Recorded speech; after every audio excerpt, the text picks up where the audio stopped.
Aujourd'hui, l'outdoor education, l'éducation du dehors, ce n'est pas quelque chose qui est inscrit texto dans les programmes.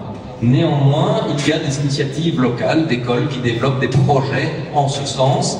Et donc, aujourd'hui, il n'y a pas un texte de loi qui nous contraint à faire ça. C'est un choix pédagogique que l'école a fait de dire, c'est un parti pris, de dire nous allons développer l'école du dehors ici à Casablanca. Vous savez, nous avons des écoles belges au Maroc, ici à Casablanca et à Rabat. Et ici, c'est un nouveau projet, l'école du dehors, qui s'inscrit évidemment dans une nouvelle pédagogie, de nouveaux apprentissages, mais qui correspond aussi à l'importance du bien-être des enseignants, mais aussi du bien-être des enfants, avec toute une série évidemment de plus-values, le contact avec la nature, la concentration dans la nature, des valeurs qu'on retrouve aussi après la crise sanitaire.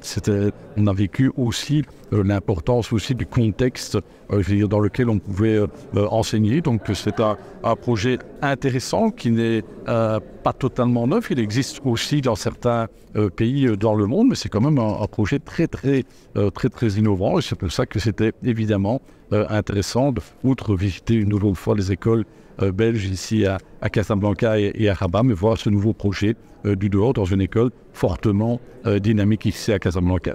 Eh ben, on est sur un bel endroit où va naître une école de ce qu'ils appellent outdoor. Et notre rôle en tant qu'architecte, c'était d'aménager tout ça avec beaucoup d'écologie, beaucoup de pensée écologique.